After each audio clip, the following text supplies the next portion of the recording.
문재인 대통령의 대북 특별사절단이 평양에서 김정은 국무위원장을 만난 뒤 어젯밤 9시 40분쯤 서울공항을 통해 돌아왔습니다. 정의용 청와대 국가안보실장을 비롯한 특사단은 김정은 위원장과 1시간 넘게 면담했고 문 대통령의 친서도 전달했습니다. 남북 양측은 9월 평양 정상회담의 세부 일정과 의제를 논의했습니다. 추석 전 개최 가능성이 거론되고 있습니다. 비핵화 방법론을 둘러싼 북미 간의 이견을 조율하는 중재안도 논의됐을 것으로 관측되고 있습니다.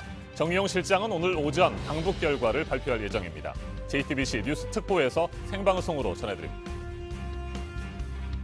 어제 특사단 방북과 관련해 미국 국무부는 남북관계와 비핵화의 진전이 함께 가야 한다고 다시 한번 강조했습니다. 문재인 대통령이 밝힌 것처럼 남북관계 개선은 북한 비핵화 문제 해결과 별개로 갈 수 없다는 입장입니다. 이명박 정부 시절 정부를 옹호하는 댓글을 쓰게 해서 여론을 조작한 혐의를 받고 있는 조현오 전 경찰청장이 어젯밤까지 14시간가량의 경찰 조사를 받았습니다. 혐의 대부분을 부인한 것으로 알려졌습니다.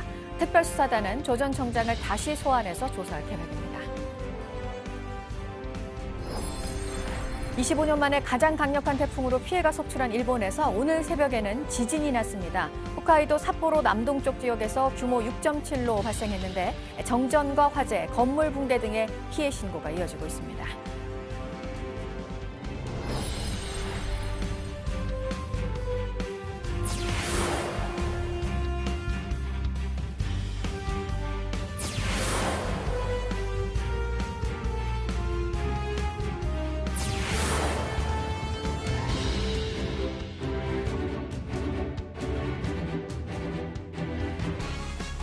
정의용 청와대 국가안보실장을 비롯한 문재인 대통령의 대북 특별사절단이 평양에서 김정은 국무위원장을 만난 뒤 어젯밤 돌아왔습니다. 특사단은 문 대통령의 친서를 김정은 위원장에게 직접 전달하고 1시간 넘게 면담했습니다. 면담 과정을 담은 사진들이 공개됐습니다.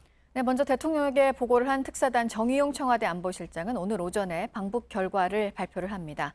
남북 정상회담 일정이 확정됐는지를 포함해서 어제 북측과 어떤 내용들을 협의했는지 등을 밝힐 것으로 보입니다. 9월 6일 목요일 아침엔 백종훈 기자가 첫 소식으로 전해드리겠습니다. 정의용 청와대 안보실장이 김정은 위원장을 만나는 모습입니다. 어제 오전 평양의 노동당 본부청사 안입니다. 특사단과 김 위원장 등이 악수를 하는 모습도 공개됐습니다. 정 실장이 문재인 대통령의 친서를 김 위원장에게 건넵니다. 특사단과 김 위원장은 1시간 넘게 면담했습니다. 참가자들은 비교적 밝은 표정입니다. 정 실장이 김 위원장에게 귀옛말을 하기도 합니다. 면담에서 특사단이 꼼꼼히 발언 내용을 메모하는 모습도 공개됐습니다. 정 실장은 오늘 오전 청와대에서 기자회견을 엽니다. 남북 정상회담 일정 확정 여부 등을 밝힐 예정입니다. 정상회담이 예정대로 진행될 경우 추석 전 개최 가능성이 거론됩니다. 정 실장이 문 대통령의 친서에 대한 북한 측의 반응을 구체적으로 설명할지 관심을 끕니다. 친서에는 경제협력 방안 등이 담겼을 것이라는 추측도 나오고 있습니다. 북미 간 비핵화 이견에 대해 어떤 중재안이 논의됐는지도 주목됩니다. 북미 간의 빅딜을 이끌어낼 중재안을 특사단이 내놨을 것이라는 분석도 나옵니다. 면담 분위기는 나쁘지 않았다는 평가입니다. 특사단과 김 위원장이 만난 점, 예정에 없던 만찬 행사가 열린 점도 이런 관측에 힘을 더하고 있습니다. JTBC 백종훈입니다.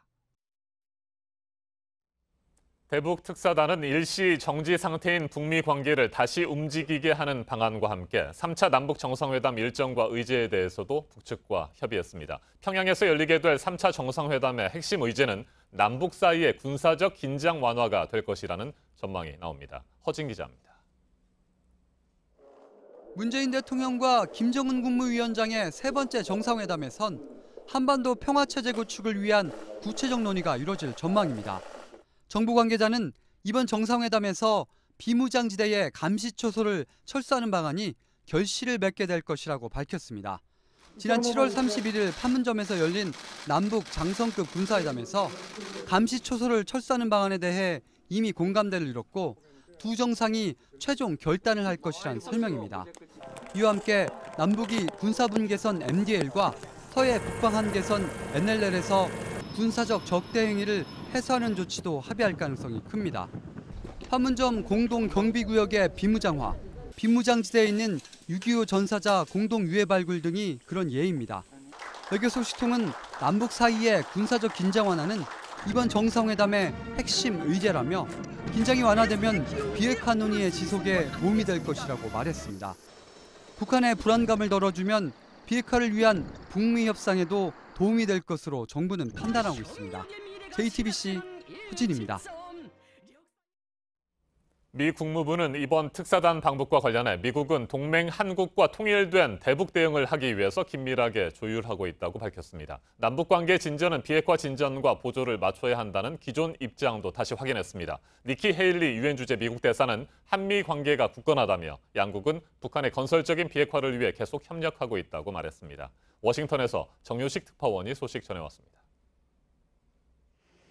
미국은 동맹 한국과 통일된 대북 대응을 위해 긴밀하게 조율하는 데 전념하고 있다. 미 국무부가 정의용 특사단 방북에 대해 남북관계 진전은 비핵화 진전과 보조를 맞춰 이뤄져야 한다는 기존 입장을 재확인하면서 밝힌 내용입니다. 김 위원장이 구체적인 비핵화 조치에 나서도록 한미 간 공조를 강조한 겁니다. 워싱턴에선 정의용 특사가 김 위원장에게 전달한 문 대통령의 친서엔 북한의 종전선언 요구를 수용하는 대신 구체적 시한 내 핵리스트 신고를 약속한다는 한미 중재안이 담겼다는 관측이 나옵니다. 국무부 대변인은 싱가포르 정상회담에서 판문점 선언을 재확인하는 것도 남북관계가 비핵화 진전과 같은 속도로 가야 하기 때문이라고 강조했습니다. 니키 헤일리 유엔 대사도 어제 기자회견에서 우리는 확실히 한국과 굳건한 관계를 유지하고 있다고 했습니다. I think South Korea and the United States want to continue working together to figure out how we can constructively get North Korea to denuclearize. And, we knew this wasn't going to happen overnight.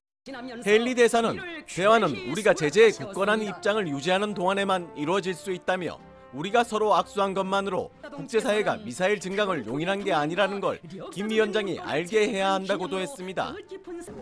한편 트럼프 대통령은 유엔 총회 기간에 한미 FTA 개정안에 대한 서명이 이뤄질 것이라고 말했습니다. 워싱턴에서 JTBC 정효식입니다.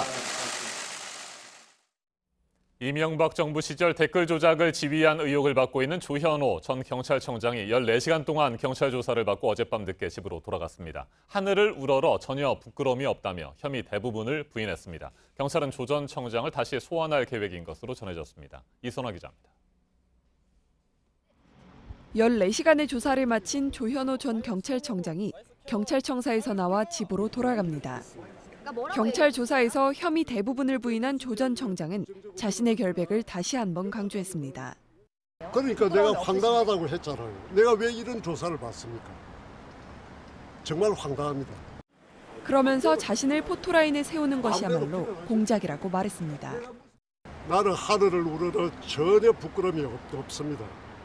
아니 나를 이렇게 세우는 자체가 공작이라고 생각합니다. 언론에 대한 반감도 드러냈습니다. 내가 무슨 이야기를 하더라도 부정적으로 보도를 하기 때문에 이 자리에서는 이야기를 않겠습니다. 앞서 조 전 청장은 이명박 정부의 우호적인 여론을 만들기 위해 경찰관들에게 댓글 4만여 건을 달도록 지휘한 혐의로 경찰에 소환됐습니다. 전직 경찰청장이 피의자 신분으로 경찰에 소환된 것은 이번이 처음입니다. 특별수사단은 내용이 많아 조사가 마무리되지 않았다면서 조만간 조 전 청장을 한 차례 더 불러 조사할 계획입니다. JTBC 이선아입니다. 네, 오늘 새벽에 일본에서 발생한 지진 소식입니다. 엎친 데 덮친 격으로 지금 태풍 피해를 채 수습하기도 전인데 홋카이도 삿포로 남동 쪽에서 규모 6.7의 지진이 난 건데요. 신시토세 공항 벽에는 금이 갔고 도로가 솟아올랐습니다. 정전 등의 피해 신고가 지금 잇따르고 있는 상황이라고 합니다. 조민준 기자가 보도합니다.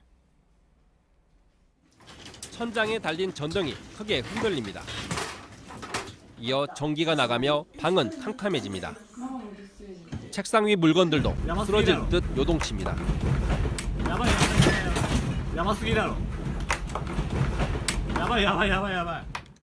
오늘 새벽 3시 8분 일본 홋카이도 삿포로 남동쪽 66km 지점에서 규모 6.7의 지진이 발생했습니다. 아스마 등 홋카이도 내륙에서도 진도 4 이상의 지진이 감지됐습니다. 신치토세 공항벽에 금이 가는가 하면 천장에선 물이 새 공항 로비에 물이 넘쳤습니다. 아비라에선 시장 주변이 정전돼 상인들이 큰 불편을 겪었고 수도관이 파열됐다는 신고가 수십 건 들어온 것으로 전해졌습니다.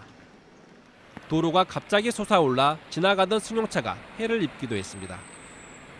진도 5의 흔들림이 감지된 도모코마이에선 집안에 있던 82세 노인이 쓰러져 심폐정지 상태라고 일본 언론들은 전했습니다. 홋카이도 경찰본부엔 화재와 건물 붕괴 등의 신고가 잇따랐고 엘리베이터에 사람이 갇혔다는 신고도 들어왔습니다. JTBC 조민주입니다. 아프가니스탄 수도 카불에 있는 한 스포츠 시설에서 폭탄 테러가 나서 20명이 숨졌습니다. 폭발은 2차례 이어졌고 현장에서 취재를 하던 기자와 출동한 경찰관이 부상자에 포함이 됐습니다. 안태훈 기자가 보도합니다. 경찰과 소방, 구급 차량의 움직임이 분주합니다. 현지 시간 5일 밤 아프가니스탄 수도 카불의 스포츠 클럽에서 한 남성이 폭탄 테러를 일으켰고 1시간 뒤 인근에서 차량 폭발도 이어졌습니다. 시아파 신도들이 밀집해 있는 지역에서 연쇄 폭탄 테러가 발생한 것입니다. 이로 인해 최소 20명이 숨지고 70명이 다쳤다고 외신들은 보도했습니다. 부상자 중에는 아프가니스탄 언론인 2명과 7명의 경찰이 포함된 것으로 전해졌습니다. 한 시민은 폭발로 인한 충격 때문인지 몸을 가누지 못합니다. 아프간 정부는 이번 폭탄 테러 공격이 자신들의 소행이라고 주장하고 나선 단체는 아직 없다고 밝혔습니다. 다만 최근 아프간에서 발생한 폭탄 테러 대부분은 극단주의 무장단체인 IS가 저지르고 있습니다. IS는 지난 7월 카불에서 발생한 부통령 겨냥 폭탄 테러 공격과 관련해 배후를 자처한 바 있습니다. JTBC 안태훈입니다. 시리아 반군의 마지막 주요 거점 지역을 놓고 러시아와 시리아군이 공세를 예고하면서 지금 긴장감이 또 높아지고 있는데요. 러시아군이 공습을 재개했고 이 과정에서 민간인들이 또 숨진 것으로 전해지고 있습니다. 열세인 시리아 반군이 지금 기대고 있는 건 터키인데 러시아와 이란, 터키 정상이 곧 만날 예정이어서 어느 정도의 역할을 해줄 수 있을지 주목됩니다. 이유정 기자입니다. 깜깜한 밤하늘에 불길과 연기가 치솟습니다. 러시아 국방부는 시리아 공습 동영상을 공개하고 시리아 반군의 마지막 근거지인 북서부 이들립주를 공습했다고 시인했습니다. 그러나 공습 대상은 일반 주거 지역이 아닌 알카에다와 연관된 반군의 발사대와 무기고라고 밝혔습니다. 러시아 정부는 이들립이 테러 조직의 소굴이 돼서는 안 된다며 시리아군이 소탕 작전을 펼쳐야 한다고 주장했습니다. 그러나 러시아 정부의 설명과 달리 시리아 인권관측소는 어린이 5명을 포함해 민간인 13명이 숨졌다고 밝혔습니다. 이들립에는 다른 지역에서 퇴각한 반군과 그들의 가족 140만 명을 비롯해 약 290만 명이 살고 있습니다. 이곳에 거주하는 시민들은 화학 공격에 직접 대비하기도 했습니다. هذا الشيء طبعا هو عم بصنع هلا اقنعه واقعي لاطفالي ولاطفالنا يعني الموجودين هون كلياتهم مشان لانه الناس هون متخوفه في ادلب من ضربه الكيماوي. 전력에서 열세를 보이고 있는 시리아 반군은 대대적인 군사 작전이 전개되지 않도록 터키가 러시아를 설득하기를 바라고 있습니다. 러시아와 이란, 터키 정상은 7일 테헤란에서 시리아 내전 종식을 위한 회담을 할 예정입니다. JTBC 이유정입니다. 이번에는 오늘 아침 체크해봐야 할 뉴스들을 분야별로 살펴보겠습니다. 먼저 정치 분야입니다. 여야 5당 대표가 매달 한 차례씩 정례 회동을 갖기로 합의했습니다. 각 당을 초월하자는 뜻에서 모임 이름을 초월회로 정했습니다. 여야가 정쟁을 넘어 통큰 협치회장을 마련할 수 있을지 관심을 모으고 있습니다. 이재갑 고용노동부 장관 후보자가 지난 5월 한 바이오 업체의 비상장 주식을 2천여만 원에 매입해 석 달 만에 1,600만 원가량의 시세 차익을 올린 것으로 나타났습니다.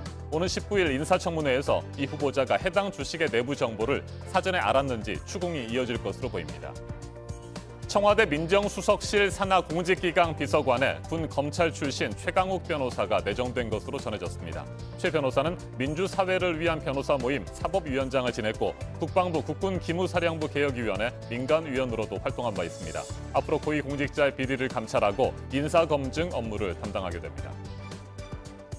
신한금융지주가 옛 ING 생명인 오렌지라이프 인수를 확정하면서 금융사 1위 자리를 놓고 KB금융지주와의 경쟁이 더 치열해지게 됐습니다.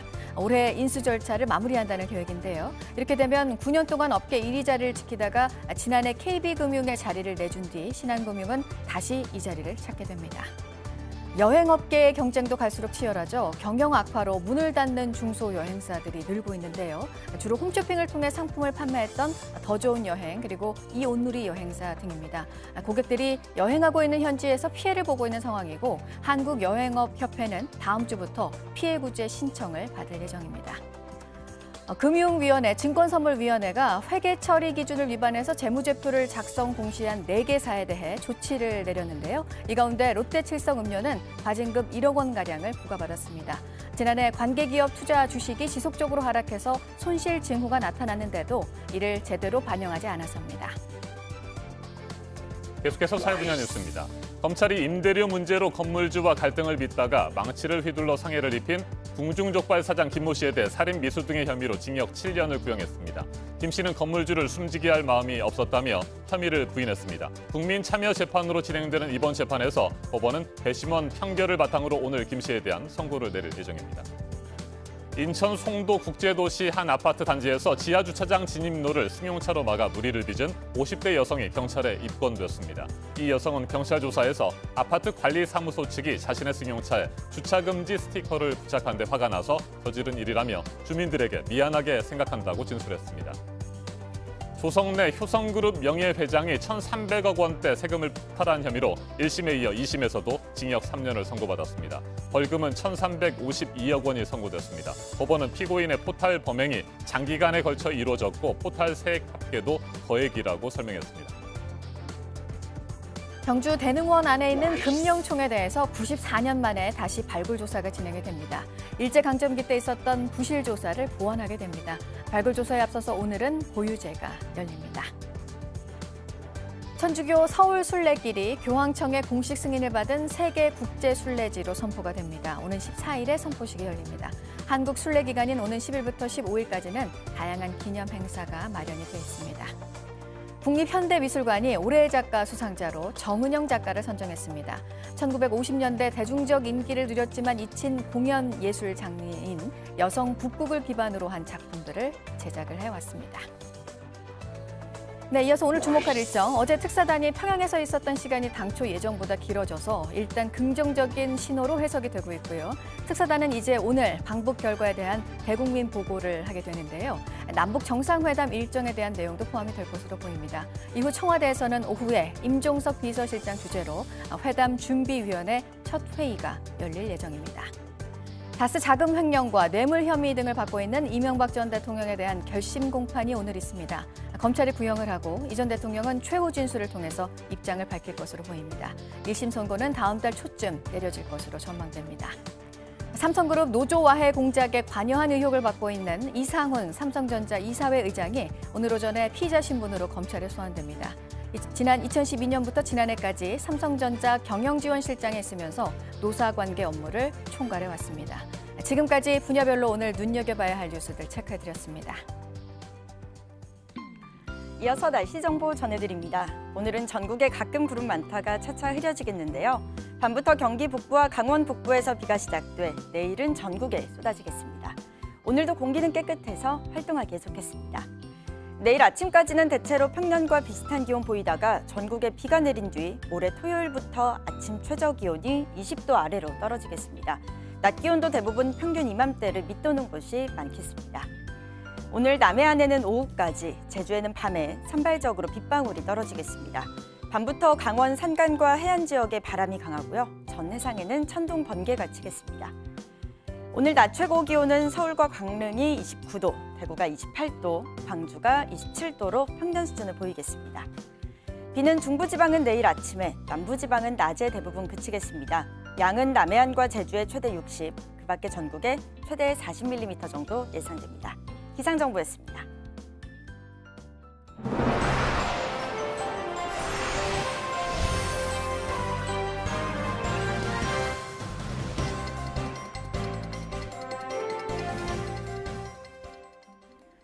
삼성전자 반도체 공장에서 이산화탄소가 유출돼 협력업체 노동자가 숨진 것과 관련해 김기남 대표이사가 사과했습니다.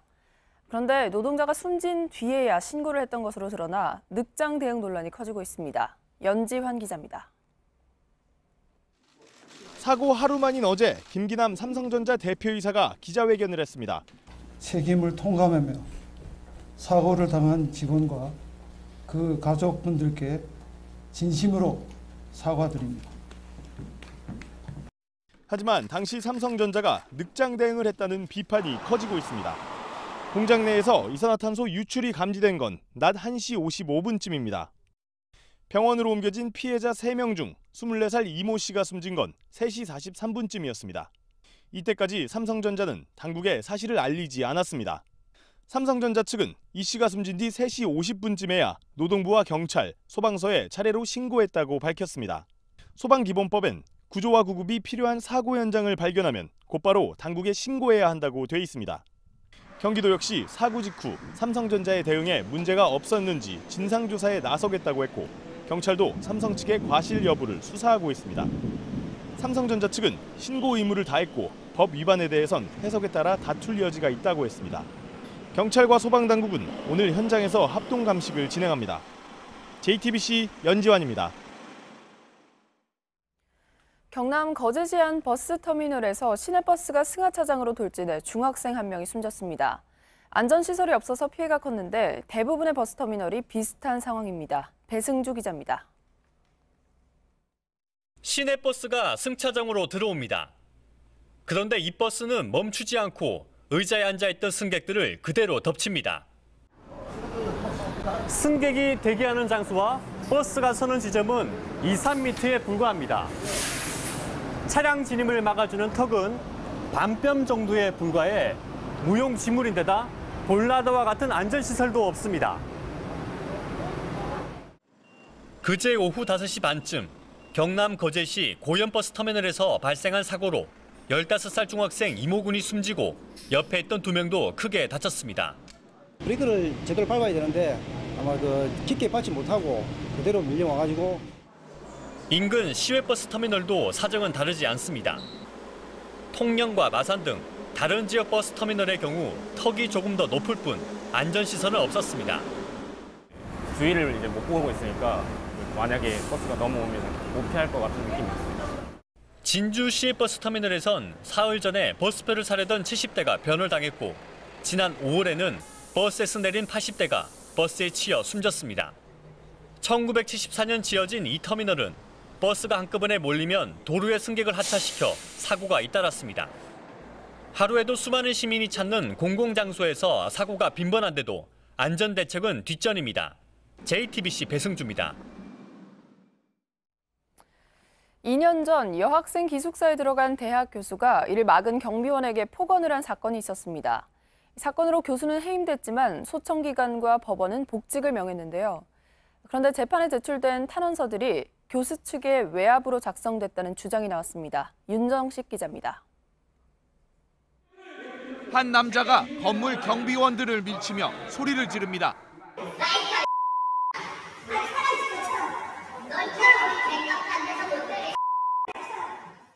지난 2016년 동국대학교 여자기숙사에 무단 침입한 이 학교 김모 교수입니다. 학교 측은 김 교수의 행실을 문제 삼아 해임했습니다. 하지만 교원소청심사위원회에 이어 법원도 해임 처분이 과하다며 김 교수 손을 들어줬습니다. 학교 측은 받아들일 수 없다는 입장입니다. 그 교수로부터 예전부터 지속적으로 피해를 봤다는 여러 학생들의 진술이 있었던 건 사실입니다. 또 재판에서 김 교수 측에 유리한 탄원서를 써준 경비원도 입장을 바꿨습니다. 전부 본인이 다 써가지고 와가지고 그래서 내가 그걸 배쳐가지고 그대로 그 탄원서를 써준 겁니다. 그걸 안 써주면은 뭔가 다른 사람의 압력이 있을 것 같아서. 김 교수에게 피해를 입었다는 중국인 유학생도 자신이 쓴 탄원서가 거짓이라고 말합니다. 他让我写假的话的时候，那个时候我是真的特别的气愤，然后而且就是说一些对教授有利的。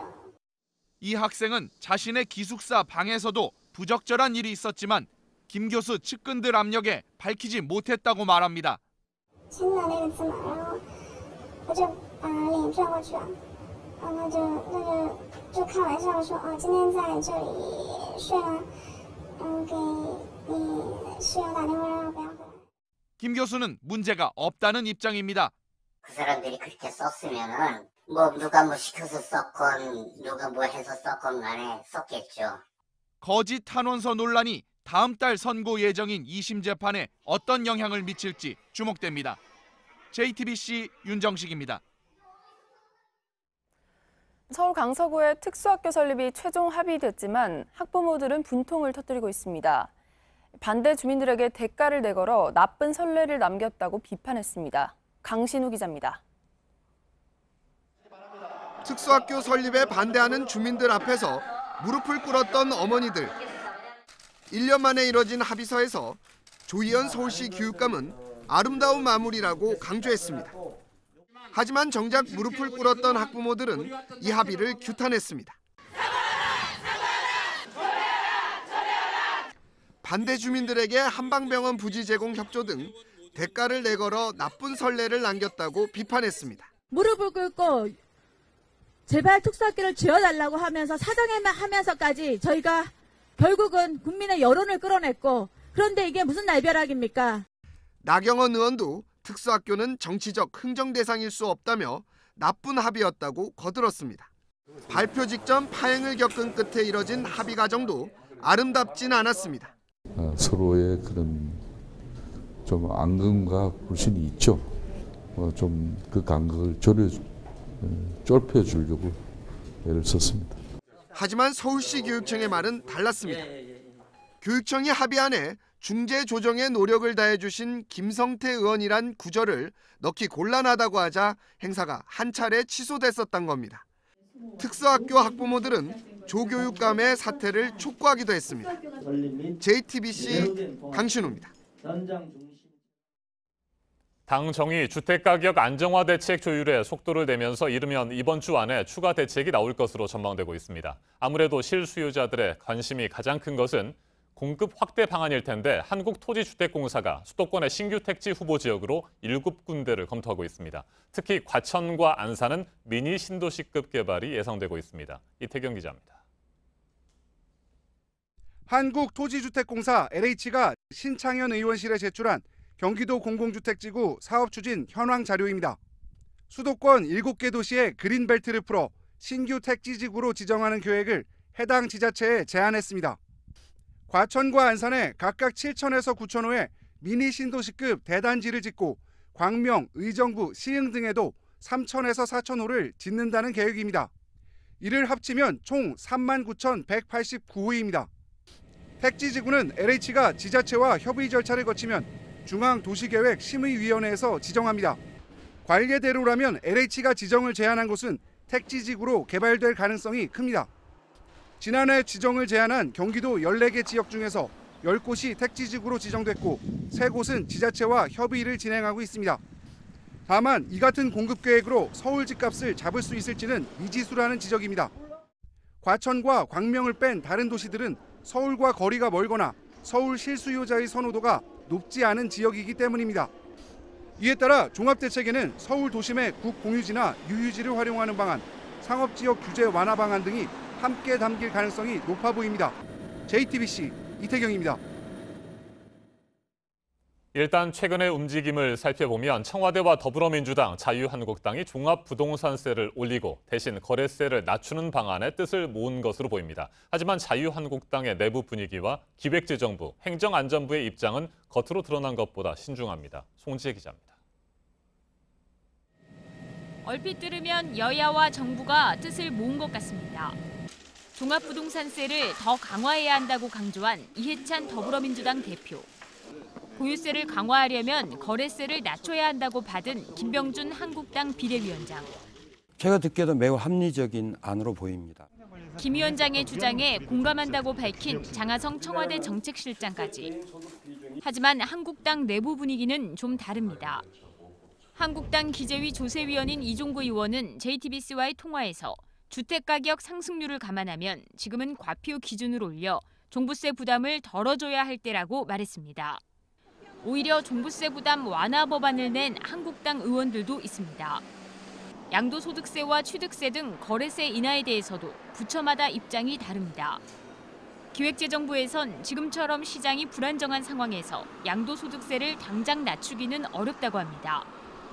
행정안전부에선 취득세 인하가 지방 세수 감소와 직결되는 데다 투기를 막는 효과도 확인되지 않았다는 입장입니다.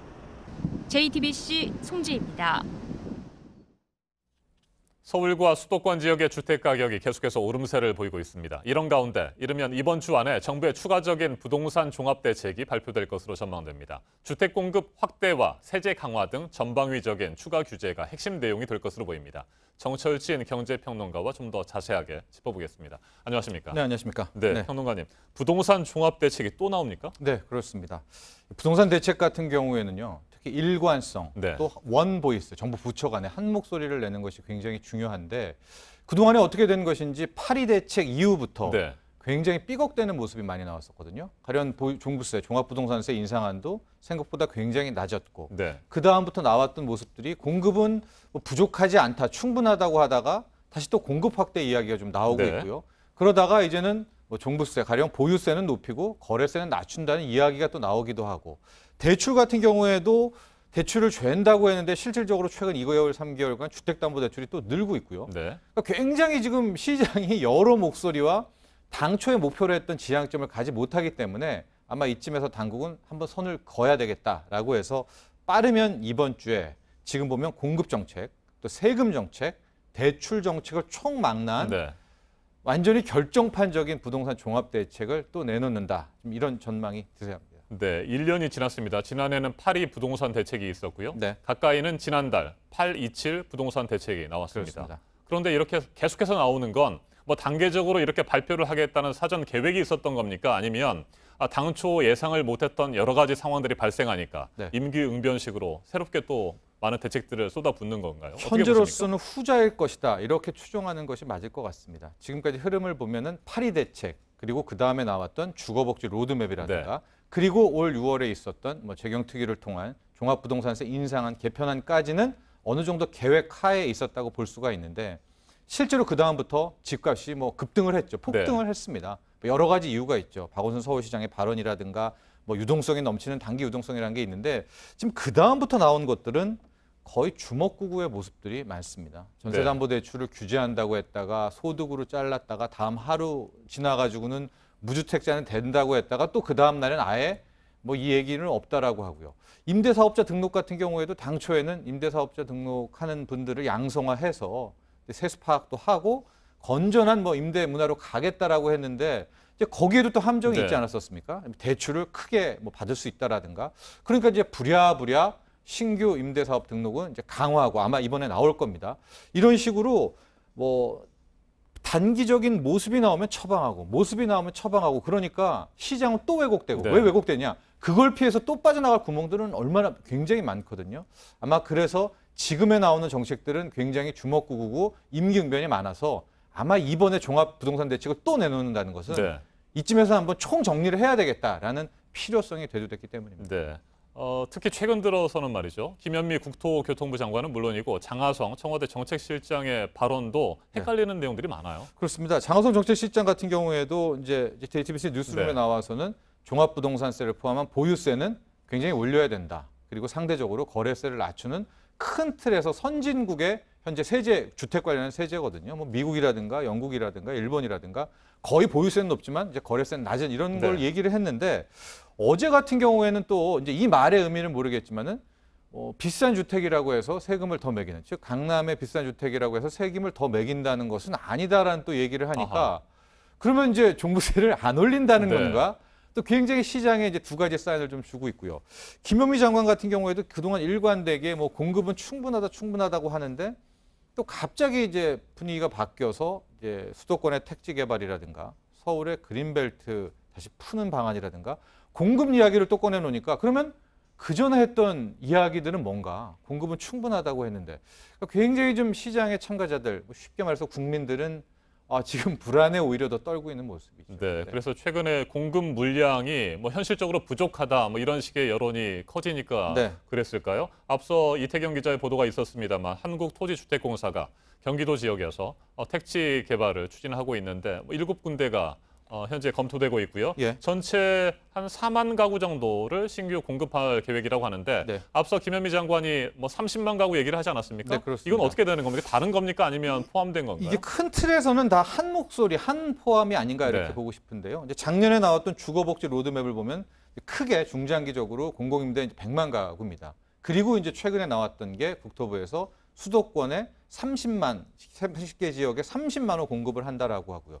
또 이제 엊그제 나온 게 이 중에서 이제 이중일 겁니다. 제가 보기에 30만 호 중에서 미니 신도시급으로 한 4만 호에서 5만 호 급은 네. 바로 택지 들어가고 이제 바로 이제 그러니까 공사가 들어갈 수 있을 정도로 한다라고 하니까 지금 아마 이번 주에 나올 공급 대책에는 그 세 번째 이 수도권 지역에서 바로 공급 택지와 함께 이 사업이 빠르게 들어갈 수 있는 4만 호, 5만 호급 정도는 지정이 돼서 뭐 구체화된 청사진은 나올 것으로 보여집니다. 네. 자, 그런데 서울에서 멀리 떨어진 수도권 지역에 뭐 새로운 물량을 공급한다고 하더라도 과연 서울 지역의 집값을 안정화시킬 것이냐, 시킬 네. 수 있을 것이냐 이런 의문이 남습니다. 그렇죠. 그런 얘기가 나오니까 서울 도심의 국공유지라든지 유휴지를 활용하고 네. 뭐 그린벨트를 해제하는 이런 얘기까지 나오는데 네. 뭐 지금 당장 필요하다고 해서 그렇게 해제했다가 나중에 그린벨트 다 훼손되면 또 다른 문제가 발생할 수도 있을 것 같은데. 그렇습니다. 아마 서울시 그린벨트 해제는 이 다음 숙제가 아닐까 네. 보고 있는데요. 일단은 이번 주에 뭐 과천이라든가 뭐 광명이라든가 의왕이라든가 성남이라든가 거의 미니 신도시급 한 4만 5천 가구급, 5만 가구급의 택지 하나 나오는 것을 보고 이게 공급이 어차피 지금 발표를 한다고 해도 공급은 4년, 5년 그 이후입니다. 그럼에도 불구하고 내놓는 것은 시장 실수요자들한테 네. 4, 5년 뒤에는 저기 좋은 게 있으니까 잠깐만 기다리고 마음을 안정을 해라라는 효과가 있고요. 이제 이걸 내놓은 다음에 한 방 더 내려올 공급이 뭐냐? 방금 얘기하신 서울 내에서의 주택 공급입니다. 네. 근데 현재 서울 내에서의 주택 공급은 문재인 정부는 재개발, 재건축 방식은 절대 안 한다라는 거거든요. 그런 방법이 뭐냐? 이제 그린벨트를 푸는 이제 그런 방법인데 이제 서울시에서 약 25%가 네. 그린벨트 지역입니다. 근데 이 중에서 조금만 좀 풀어도 이제 서울 내에서는 숨통이 좀 트이겠죠, 공급이. 근데 지금 뭐 벌써 나오는 것이 세곡동, 내곡동, 네. 뭐 불광동도 있고요. 김포공항 가는 그 지역도 좀 있습니다. 좀 쓸만한 그 강서구 쪽에서도 있는데 지금 문제는 이제 방금 환경단체에서도 이 왜 갑자기 집값 때문에 부동산 때문에 그린벨트를 풀어야 되느냐라는 반론이 나오고 있고 이명박 정부 때요. 보금자리 주택이라고 있었습니다. 그때도 그린벨트를 풀었었거든요. 네. 근데 이제 그때 얘기가 뭐였냐. 이게 로또 주택이다. 왜냐하면 그걸 푼 다음에 서울에 너무 좋은 지역 아니겠습니까? 그럴 경우에 이걸 분양으로 가면은 또 몇 명만 당첨돼가지고 그분들만 지금 2배, 3배, 5, 6억의 차이가 냈거든요. 그래서 지금 그린벨트를 풀지 안 풀지도 일단은 박원순 시장과 협의를 해야 되지만 저는 그 다음에 푼다면은 이걸 분양 방식으로 가면은 이게 절대 안 됩니다. 뭐 영구 임대라든가 이 임대로 가야 이거 역시도 좀 형평성의 효과가 있겠다 이렇게 보고 있습니다. 알겠습니다. 이르면 내일 추가 대책이 나온다고 하니까요. 지켜보고요. 네. 다음 주에 한번 다시 분석을 해보죠. 그러겠습니다. 네, 지금까지 정철진 경제평론가였습니다. 말씀 잘 들었습니다. 감사합니다.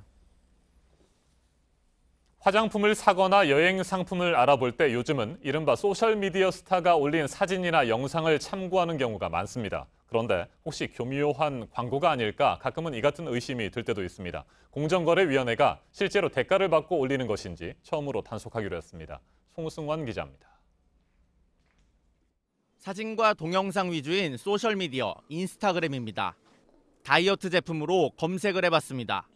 수십만 명이 찾아보는 인스타그램 스타가 제품을 들고 효능을 설명하는 사진이 계속 나옵니다. 제품 이름과 파는 곳 등 자세한 정보가 있지만 광고주에게서 대가를 받았다는 표시는 없습니다. 유명한 사람들 쓰니까 한번 써보고 싶은데 요즘 광고 같은데 그런 생각이 나서 의심스럽기도 하더라고요. 그래서 쓸까 말까 망설여질 때도 있고. 공정거래위원회는 인스타그램의 광고성 게시물을 조사하겠다고 어제 밝혔습니다. 게시글의 이미지 등을 보면은 그것들이 광고로 충분히 보이는 그런 부분이 많이 있고요. 그 대가는 뭐 당연히 오고 갔을 것으로 저희들은 의심을 하고 있습니다. 인스타그램의 사진과 동영상을 단속하는 건 이번이 처음입니다. 그동안은 블로그와 페이스북 등에 올린 글 위주로 조사했습니다.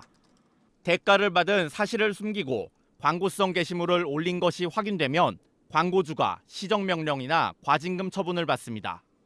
하지만 정작 소셜미디어 스타는 처벌할 규정이 없어 관련 제도를 보완해야 한다는 목소리가 높습니다. JTBC 송승환입니다. 지난 2009년 1월 6명이 사망한 용산 참사에 대한 조사 결과가 나왔습니다. 당시 경찰 지휘부가 진압작전의 위협성을 알고도 강행을 하도록 지시를 한 것으로 확인됐습니다. 청와대에서는 강호순 살인 사건으로 시민들의 관심을 돌리라는 메일을 경찰에 보낸 사실도 드러났습니다. 김민권 기자가 전해드립니다. 용산 참사 당시 최초 진압 계획엔 화재 위험과 철거민들의 투신 가능성 등을 고려했습니다.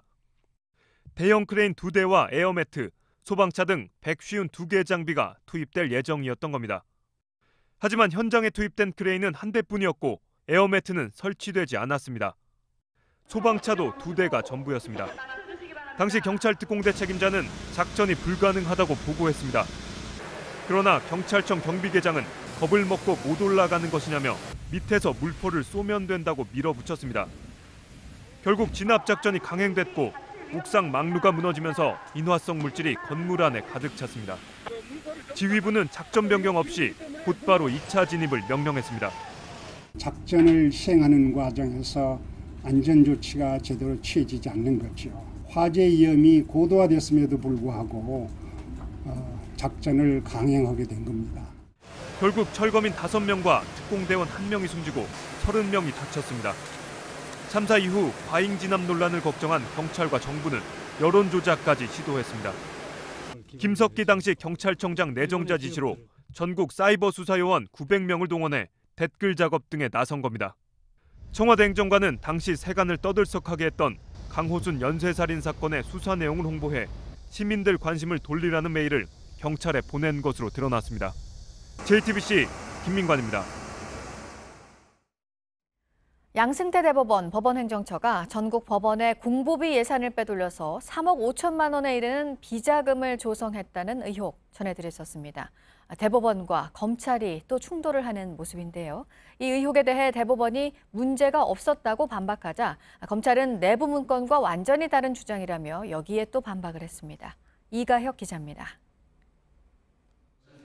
지난 2015년 3월 양승태 당시 대법원장 주재로 여수의 한 호텔에서 전국 법원장 간담회가 열렸습니다.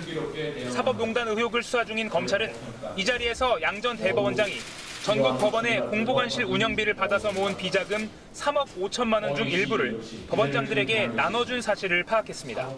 서울중앙지법원장에게 2,400만 원, 서울고법원장에게 1,600만 원, 수원지법원장에게 1,400만 원 등 참석한 법원장들에게 골고루 나눠줬다는 겁니다. 이런 의혹에 대해 대법원은 예산 편성의 취지와 무관하게 사용한 것이 아니라고 정면 반박했습니다. 돈을 걷어들였다가 다시 나눠준 것은 공보관실 운영비가 처음 편성돼 법원장들에게 편성 경위와 집행 절차 등을 직접 설명하기 위해서였다고 했습니다. 하지만 검찰은 수사의 단서가 된 법원행정처 내부 문건과 완전히 배치되는 주장이라며 다시 반박했습니다. 검찰이 확보한 문건엔 각 법원장이 공보관실에 돈을 내려줄 필요 없이 임의로 사용하면 된다거나 예산을 집행하는 각 법원 공보판사가 직접 서명해 돈을 받은 것처럼 증빙 처리하면 된다는 등 사실상 비자금으로 쓰려던 정황이 담겨 있다는 겁니다. 민감한 비자금 의혹이 터져 나오면서 대법원과 검찰이 정면 대결 양상을 보이고 있습니다. JTBC 이가혁입니다. 김성태 자유한국당 원내대표가 아이를 낳으면 2천만 원을 주는 등 아이가 대학에 갈 때까지 1억 원을 국가가 지원하는 정책을 제안했습니다. 한국당을 제외한 여야에서 비판이 쏟아졌습니다. 박유미 기자가 보도합니다. 자유한국당 김성태 원내대표는 출산주도 성장론을 제기했습니다. 아이를 낳을 때마다 2천만 원씩 주자는 게 핵심입니다. 출산 장려금 2천만 원을 지급하고 이 아이가 성년에 이르기까지 국가가 1억 원의 지원금을 지급할 수 있도록 해야 합니다. 출산 주도 성장 정책은 실현 가능합니다. 한국당 정책위가 작성한 시행 계획서에 따르면 출산하자마자 2천만 원을 지급하고 나머지 8천만 원은 대학 진학 때까지 20년간 연평균 400만 원을 준다는 계획입니다. 매월 33만 원을 바우처식으로 지급한다는 겁니다. 연 40만 명 출산을 유지할 경우 20년간 총 496조가 들지만 아동수당 등 기존 가족정책 관련 예산을 통합해 운영하면 신규로 투입되는 건 356조 원으로 줄어든다고 주장했습니다. 문재인 정부의 소득주도 성장 정책에 대안 성격으로 제시하긴 했지만 재원 마련에 대한 구체적인 설명은 없었습니다.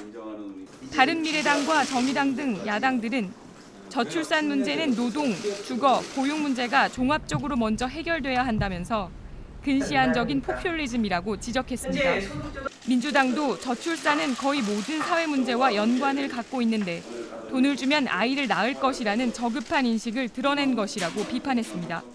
JTBC 박유미입니다. 네, 지금 들으신 내용 김성태 원내대표가 어제 교섭단체 대표 연설에서 밝힌 내용입니다. 어제 한 40분 정도 연설을 했는데 내내 의원들의 고함, 야유, 또 폭소가 나왔습니다. 유미혜 기자가 전해드리겠습니다. 김성태 원내대표가 대표 연설을 시작하자마자 마이클 잭슨의 영상이 나옵니다. 문워킹, 마이클 잭슨의 문워킹처럼 한국 경제가 미끄러지듯이 뒷걸음질 치고 있다. 뒤이어 보이스피싱 발언까지 나오자 장내에선 웃음이 터져 나옵니다. 소득주도 성장은 이 정권이 국민을 해놓고는 보이스피싱입니다. 웃음소리와 야유가 섞여서 진행되던 김 원내대표의 연설이 40분쯤 지날 무렵 일제히 고성이 터져나왔습니다. 김 원내대표가 문희상 의장을 청와대 대변인이라고 하면서입니다. 어떻게 입법부 수장께서 블루하우스 스피커를 자처하십니까?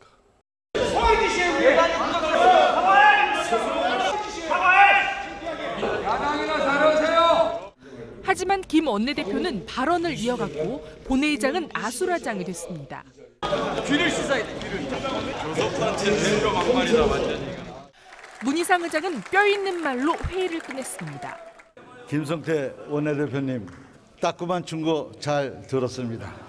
국회의장을 모욕하면 국회의장이 모욕당하는 게 아니라 국회가 모욕당한다는 사실을 간섭 깊이 명심해 주시기 바랍니다. JTBC 유미입니다.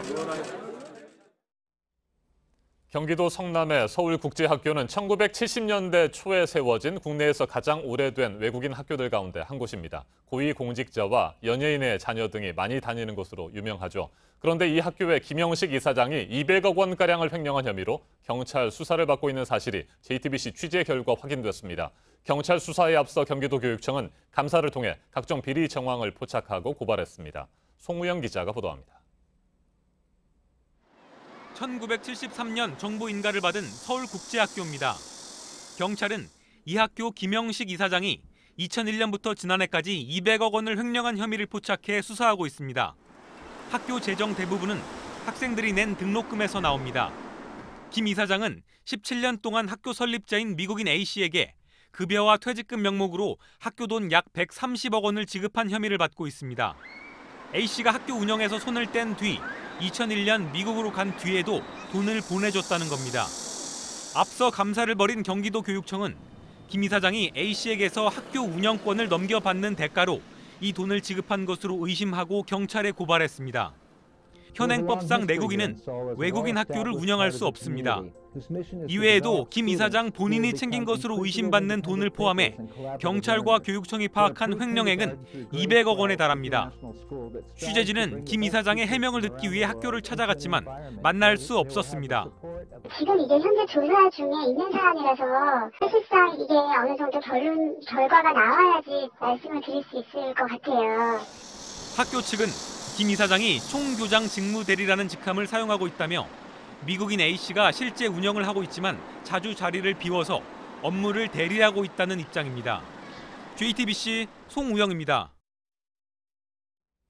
외국인 학교를 둘러싼 비리와 잡음은 이번이 처음이 아닙니다. 입학 비리나 횡령 등의 사건이 꾸준히 발생하고 있습니다. 이 같은 논란이 되풀이되는 것은 느슨한 규제 때문입니다. 교육과정은 물론이고 교원 채용과 등록금 책정 등이 모두 학교 재량에 맡겨져 있어서 감독할 방법이 마땅치 않습니다. 공다솜 기자가 보도합니다. 연속으로 수사를 받는 서울국제학교의 등록금은 연간 2,500만 원에서 3,000만 원에 이릅니다. 4년제 대학 평균 등록금의 약 4배 수준입니다. 전국 40여 개의 다른 외국인 학교 역시 비슷합니다.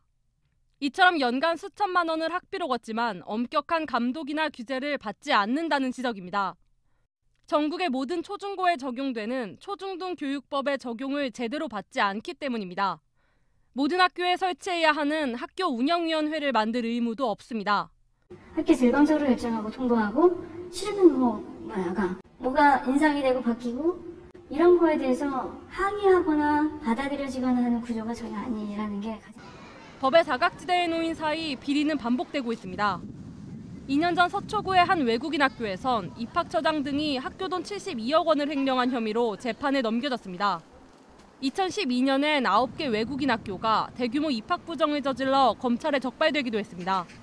JTBC 공다솜입니다. 웬만한 재벌 그룹들은 문화재단이나 사학법인 하나씩은 갖고 있죠. 사회공헌을 위해 세운 이 공익법인을 오너 일가의 탈세 창구나 지배력 강화 수단으로 악용한 사례들이 적발됐습니다. 국세청이 전수 검증에 나섰는데 현재까지 추징한 세금이 410억 원에 이릅니다. 이현 기자입니다. 미술관과 아트홀을 운영하는 대기업 계열 A문화재단은 그룹 창업주의 기념관을 세우겠다며 계열사 여러 곳에서 현금을 출연받았습니다. 문화재단은 이 돈으로 창업주 생가와 주변 땅을 샀는데 기념관을 짓는 대신 사주 일가가 사적으로 쓰고 있었습니다. 최근 이 사실을 적발한 국세청은 A문화재단에 증여세 30억 원을 추징했습니다. 대기업 계열의 비학교법인은 계열사에서 갓 퇴직한 임원을 등기이사에 선임했습니다. 이 과정에서 특수관계인이 전체 이사의 20%를 넘지 못하도록 한 규정도 어겼습니다. 국세청은 학교법인이 이 등기이사에게 준 월급과 경비 약 20억 원을 증여세로 추징했습니다. 또 다른 그룹 문화재단은 법을 어기고 계열사 주식을 5% 넘게 사들였다가 적발됐습니다. 현행법은 공익법인이 보유한 계열사 지분 중 5%까지는 상속세 증여세를 면제해 줍니다. 하지만 이를 총수 일가의 지배력을 넓히는 데 악용하는 경우가 있어 개선을 요구하는 목소리가 큽니다. 이에 국세청이 전담팀을 꾸려 전수조사에 나선 상태인데 현재까지 불법행위 36건을 적발하고 410억 원을 추징했습니다. JTBC 이현입니다. 네, 태풍에 오늘 새벽 지진까지 겹친 일본 소식 앞서 전해드렸었습니다. 태풍의 후유증은 이어지고 있습니다. 특히 직격탄을 맞은 오사카 간사이 공항, 복구가 완료되려면 몇 달은 걸릴 것으로 지금 보이는데요. 이곳에서 고립돼 있었던 한국인 관광객이 50여 명이라고 했었는데 실제로는 이보다 훨씬 더 많았던 것으로 전해지고 있습니다. 윤서령 특파원이 간사이 공항 모습 전해왔습니다. 간사이 공항으로 가기 위한 다리로 올라가기 위해서 저희 취재 차량이 기다리고 있습니다. 보시는 것처럼 복구와 관련된 차량들이 줄을 지어 서 있습니다. 전날 태풍의 피해로 인해서 다리가 일부 파손된 뒤 한 개 차선만 열어두고 있기 때문입니다. 저희는 지금부터 특별 보도 허가를 받아서 다리를 건너 간사이 공항까지 가보도록 하겠습니다. 시속 40km의 속도로 3,750m의 긴 다리를 달리기 시작합니다. 다리 위는 언제 태풍이 왔었냐는 듯 깨끗합니다. 공항 내부로 들어서자 상황은 급변합니다. 불이 꺼진 채 정막만이 흐릅니다. 항공사 카운터는 모두 문을 닫았고 직원도 없습니다. 에어컨도 가동되지 않아 금세 땀방울이 맺힙니다. 노 전기, 노 안내, 노 음식. 일본 언론은 공항의 주요 건물에 전기 공급이 끊기고 곳곳이 침수됐다며 이 같은 상황을 전했습니다. 인터넷은 물론 전화도 연결되지 않은 채 승객들은 뜬 눈으로 밤을 지샜습니다. 지금 시각이 오후 5시를 넘어가고 있습니다. 육지로 연결되는 배편이 운항을 시작한 지 12시간이 다 돼가고 있는데요. 여전히 수백 명의 승객들이 기약 없이 기다리고 있습니다. 밤새 기다림에 지친 승객들은 힘겨울 뿐입니다. 지금 그래서 너무 답답한 게 누가 와서 한국말로 좀 이런 상황이 어떻다는 거 좀 알려줬으면 좋겠어요. 뭐 구호식품이라고 해서 비스킷 같은 걸 줘서 먹긴 했는데 그거 말고는 뭐 간간히 구호식품을 주는데 그게 어디서 주는지도 모르고. 외교부와 오사카 총영사관은 고립된 우리 국민들의 조속한 귀국을 위해 필요한 조치를 취하고 있다고 밝혔습니다. 간사이 공항은 한국인이 가장 많이 이용하는 일본 공항입니다. 2016년에만 163만여 명이 이용해 중국인보다 많았습니다. 간사이 공항 관계자는 공항 복구까지 최소 수개월이 걸릴 거라고 말했습니다. 간사이 공항에서 JTBC 윤서령입니다. 이번 태풍 앞에 집 지붕은 마치 그냥 종이 같았습니다. 차량 100여 대를 동시에 밀기도 했습니다. 이번 태풍의 위력을 보여주는 모습들이 있는데요. 이번 태풍으로 인한 사망자는 점점 늘어서 11명이 됐습니다. 이어서 김혜미 기자입니다. 달리던 트럭이 강풍을 견뎌내지 못하고 밀리고 밀립니다.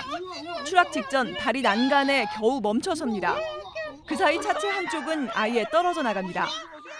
선착장에 모여있던 차들은 바람에 밀려 부딪히면서 100여 대가 불탔습니다. 폭풍우를 버티던 피자 배달원은 끝내 쓰러집니다. 소셜미디어에선 폭풍 속에 배달을 시킨 사람을 비난하는 여론이 일었습니다. 오사카 지역 2,000여 개 신호등도 꺼졌습니다. 태풍이 휩쓸고 지나간 자리도 처참합니다. 교토의 명소로 꼽히는 우지 신사의 입구는 무너져 내렸습니다. 雷の音でもなしになんていうか車の爆音でもないし何とも言えない音だったんですけど 일본 언론은 태풍 제비의 영향으로 지금까지 11명이 사망하고 600여 명이 다쳤다고 전했습니다. 일본은 지난달 태풍 솔릭과 시마론에 이어 한 달 새 9개의 태풍에 맞닥뜨렸습니다. 1994년 이후 가장 많습니다. 올해 북반구를 강타한 고온으로 인한 북태평양 지역의 수온 상승이 가장 큰 원인으로 꼽힙니다. 태풍이 만들어질 수 있는 조건이 충분한 데다 인도양의 계절풍도 예년보다 강해지면서 소용돌이를 키웠다는 분석입니다. 태풍 제비는 러시아 사할린 부근 해상에서 소멸했습니다. JTBC 김혜미입니다.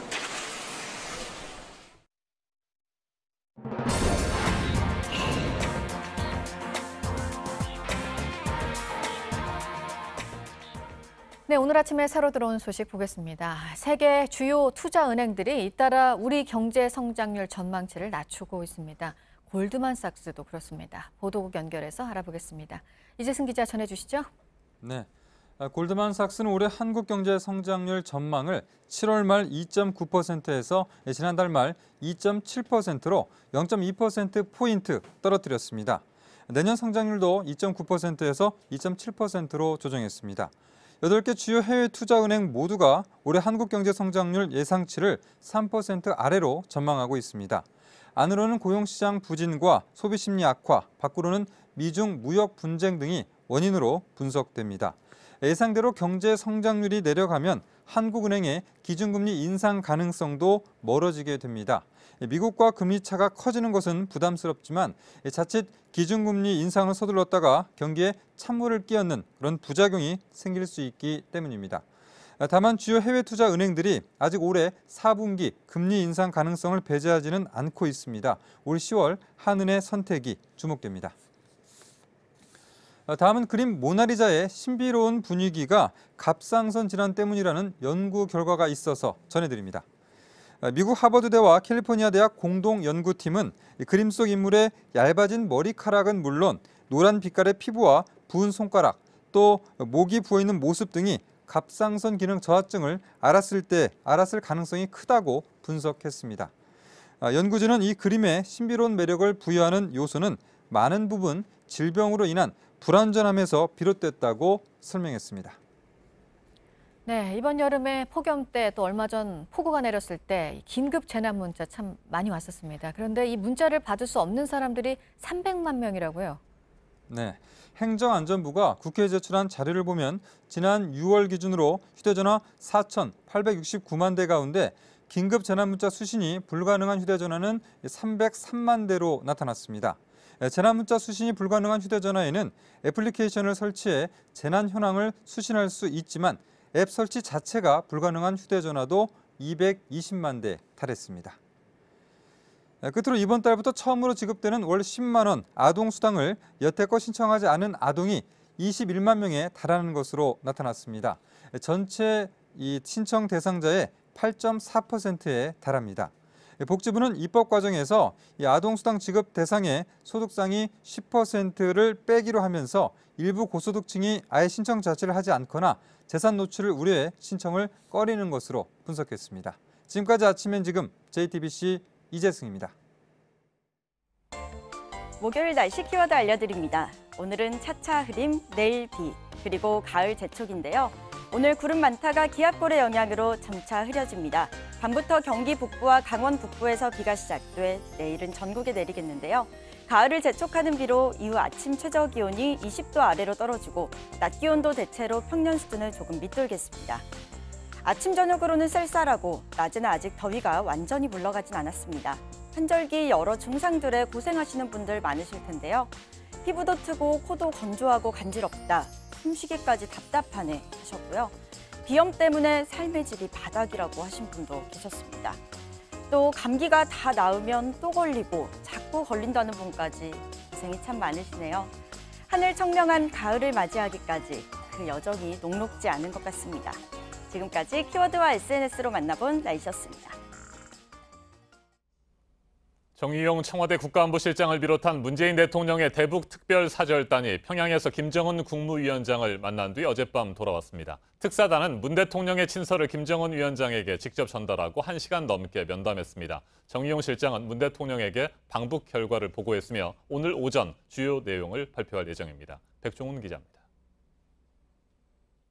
정의용 청와대 안보실장이 김정은 위원장을 만나는 모습입니다. 어제 오전 평양의 노동당 본부청사 안입니다. 특사단과 김 위원장 등이 악수를 하는 모습도 공개됐습니다. 정 실장이 문재인 대통령의 친서를 김 위원장에게 건넵니다. 특사단과 김 위원장은 1시간 넘게 면담했습니다. 참가자들은 비교적 밝은 표정입니다. 정 실장이 김 위원장에게 귀옛말을 하기도 합니다. 면담에서 특사단이 꼼꼼히 발언 내용을 메모하는 모습도 공개됐습니다. 정 실장은 오늘 오전 청와대에서 기자회견을 엽니다. 남북 정상회담 일정 확정 여부 등을 밝힐 예정입니다. 정상회담이 예정대로 진행될 경우 추석 전 개최 가능성이 거론됩니다.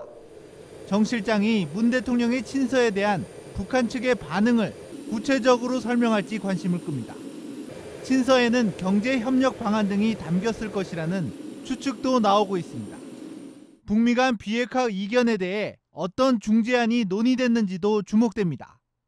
북미 간의 빅딜을 이끌어낼 중재안을 특사단이 내놨을 것이라는 분석도 나옵니다. 면담 분위기는 나쁘지 않았다는 평가입니다. 특사단과 김 위원장이 만난 점, 예정에 없던 만찬 행사가 열린 점도 이런 관측에 힘을 더하고 있습니다. JTBC 백종훈입니다. 어제 당일치기로 평양을 방문한 대북 특사단이 앞서 전해드린 대로 김정은 국무위원장을 직접 만났습니다. 문재인 대통령의 친서도 전달했습니다. 이달 중순 평양에서 개최될 예정인 3차 남북 정상회담의 일정과 의제는 물론이고 한반도 비핵화의 구체적인 방법에 대해서도 논의한 것으로 전해졌습니다. 김용현 동국대 북한학과 교수와 한 걸음 더 들어가겠습니다. 안녕하십니까? 네, 안녕하십니까? 네, 교수님. 어제 아침까지만 해도 청와대는 김정은 국무위원장과의 만남이 결정되지 않았다 이렇게 밝혔는데 결국 특사단이 만났어요. 아마 결정은 됐었을 거라고 봅니다. 그렇지만 이제 변수들이 있을 수 있다 이런 차원에서 또 전체적으로 상황 자체를 평양에 집중시키는 차원에서 그 만남이 예정돼 있는 이 부분에 대해서는 청와대가 이야기를 안 꺼냈다 이렇게 봐야 될 것 같은데 어쨌든 어제 만남은 세 가지 측면에서 저는 긍정적이라고 봅니다. 하나는 말씀하신 것처럼 김정은 위원장이 직접 우리 특사단을 만났다는 겁니다. 그것은 결국 남관계뿐만 아니라 비핵화 문제에 대해서 김정은 위원장이 적극적 의지가 있다. 이것을 간접적으로 보여주는 것이다. 우선 그렇게 봐야 될 것 같고요. 또 하나는 만찬이 어떤 식으로든 이루어졌다는 겁니다. 김정은 위원장의 만찬 참석 여부는 확인이 안 돼 있습니다. 아마 참석 안 한 걸로 뭐 이야기가 좀 나오기도 했는데요. 어쨌든 우리 측이 하루 동안의 당일치기 방북이었고 그 과정에서 어쨌든 북측 인사들과 만찬을 했다는 것은 분위기가 그렇게 나쁘지 않았다 이렇게 봐야 될 것 같습니다. 또 하나는 김정은 위원장을 우리가 면담한 장소가 노동당 청사입니다. 지난번에도 역시 노동당 청사였거든요. 그래서 최대한 우리 측을 예우를 김정은 위원장이 했다. 그런 점에서 저는 어제의 분위기는 나쁘지 않았다, 좋았다 이렇게 보고 싶습니다. 네, 김정은 위원장과의 면담이 사전에 결정되기는 했지만 변수가 네. 있기 때문에 공개를 하지 않았다 이런 식의 말씀을 해주셨는데 네. 자, 그 말씀은 얘기가 잘못됐을 경우에는 김정은 위원장을 만나지 못할 수도 있고 빈손으로 돌아올 수도 있다. 그런 가능성이 있었다 이런 겁니까? 물론 이제 그 가능성도 있었을 거라고 봅니다만 전체적으로 사전에 남북 간에는 많은 차원에서 그러니까 실무 차원 또는 그보다 훨씬 높은 차원에서 비공식적인 접촉이 저는 계속 있었을 거라고 봅니다. 네. 북미 간에도 역시 마찬가지인 것 같고요. 또 한미 간에도 한중 간에도 마찬가지입니다. 우리가 눈에 보이지 않지만 상당히 높은 수준에서 또 실무적인 차원에서 많은 그런 접촉과 회담들이 있었다 이렇게 봐야 되는데 그것의 어떤 산물이기 때문에 당일치기의 하루 동안의 방북으로서도 어쨌든 그 방북의 성과들이 나올 수 있었다 이렇게 봐야 될 것 같습니다. 네, 전체적으로 분위기가 괜찮은 것 같다 이렇게 말씀을 해주셨는데 그렇다면 9월 중순 평양에서 열릴 예정인 3차 남북 정상회담의 일정과 뭐 의제 등은 다 확정이 됐겠죠? 전체적으로 아마 일정은 저는 확정이 됐을 거라고 봅니다. 네. 지금 뭐 우리가 예상하는 것은 17일주 가능성을 이제 높게 보고 있는데요. 역시 이제 9월 하순에는 유엔총회 일정들이 있고 또 9월 9일 날 구구절이 있고 그렇게 본다면 이제 그 중간 정도를 보면 17일주 정도를 이야기를 하고 있는데 또 전반적인 상황을 속도감 있게 끌고 가기 위해서는 뭐 12, 13일 가능성도 뭐 있다라고 볼 수 있습니다. 어쨌든 지금 정상회담의 날짜는 확정을 했을 거라고 보고 의제와 관련된 부분도 큰 틀에서는 합의가 이루어졌을 거라고 봅니다.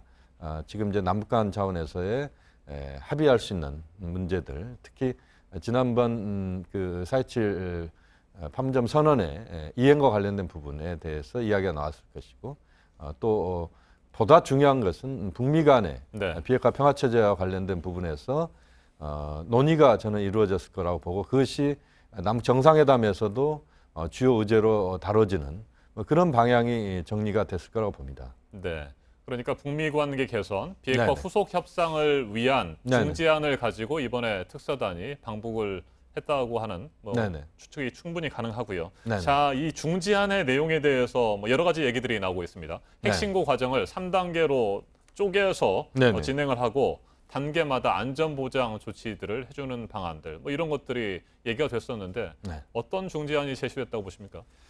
뭐 지금 이제 많은 이야기는 됐을 거라고 봅니다. 여기서 우리가 주목해야 되는 것은 트럼프 대통령과 문재인 대통령의 그제 밤의 통화라고 봐야 될 것 같습니다. 그 50분 동안의 통화가 과연 어떤 내용을 담고 있는지 이게 이제 저는 매우 관심이 가는 부분인데요. 왜냐하면 그 대화에서 트럼프 대통령이 문재인 대통령에게 우리 특사단을 통해서 김정은 위원장에게 전달해야 될 그런 이야기들을 많은 부분을 이야기를 했을 거라고 봅니다. 거기에서 이제 비핵화 문제와 관련된 그 미국이 갖고 있는 생각, 또 종전선언에 대한 트럼프 대통령의 입장, 뭐 이런 것들이 김정은 위원장에게 우리 특사단을 통해서 명확하게 좀 전달되는 그 부분이 이제 중요한 부분이었던 것 같고요. 그러니까 결국 우리 특사단의 방북은 폼페이오 장관이 직접 가지는 않았지만 한미 특사단이 내용상 함께 간 것이다 이렇게 볼 수도 있습니다.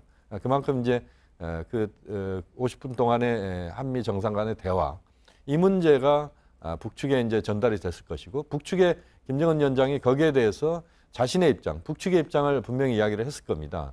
그것을 또 정영 실장을 비롯한 우리 특사단이 앞으로 조만간 아마 이번 주일 가능성도 있다고 봅니다만 트럼프 대통령을 직접 면담하거나 폼페이오 장관을 만나서 김정은 위원장의 생각을 또 입장을 전달하는 그 과정에서 이제 우리가 중개인 역할을 할 수밖에 없는 것인데요. 이제 거기에서 어떤 내용들을 이제 구체적으로 다뤄졌는지에 대해서는 지금 명확하게 우리가 설명하기는 어렵지만 어쨌든 미국의 요구, 그다음에 북한의 요구 이런 것들을 충분히 어제 대화를 통해서 많은 부분 이야기를 했을 것이다 이렇게 봐야 될 것 같습니다. 네, 비핵화의 방식을 크게 세 가지 단계로 정리를 하자면 핵 네. 리스트 신고, 네, 네. 그다음이 검증, 네. 그다음이 폐기입니다. 네, 자, 네. 그런데 앞서 정효식 특파원의 보도도 있었습니다만 미국 현지에서 나오는 얘기들은 네. 이 첫 번째 신고에 대해서 구체적인 일정만 김정은 네. 위원장이 밝힌다고 하면 네, 네. 트럼프 대통령이 충분히 종전선언에 합의해 줄 수 있다. 뭐 이런 네. 얘기들이 나오는데 그 가능성 어떻게 보십니까?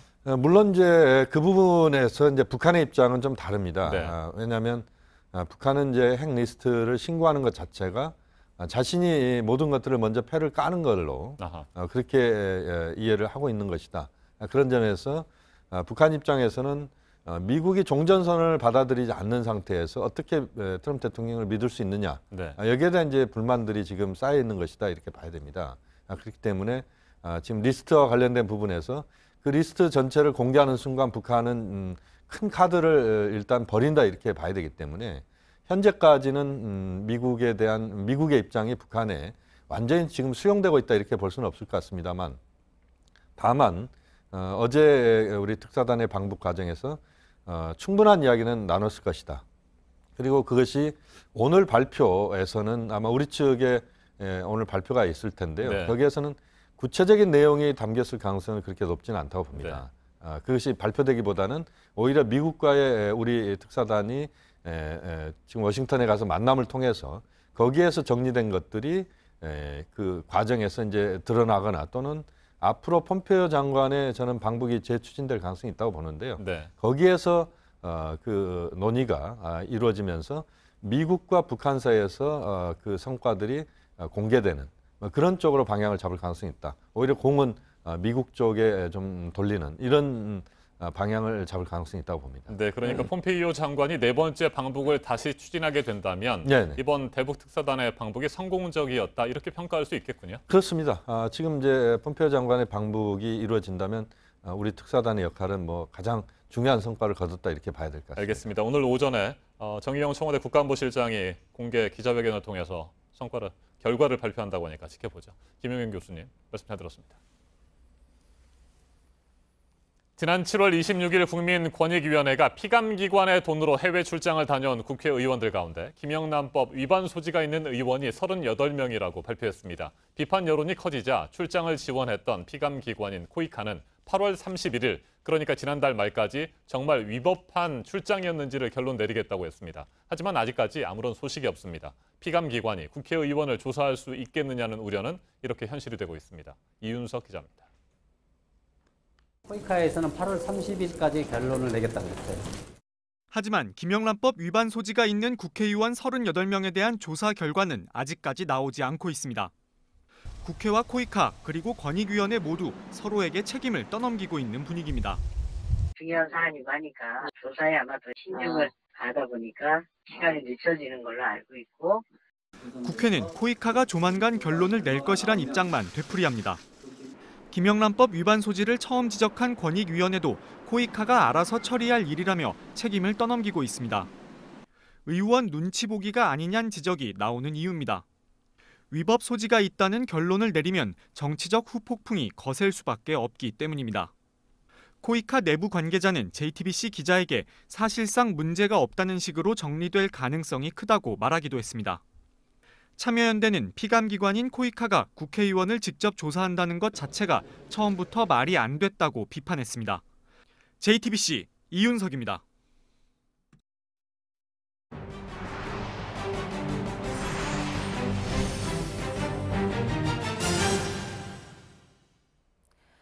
지난 3월 영국에서 전직 러시아 이중 스파이와 그의 딸에 대한 암살 시도가 있었는데요.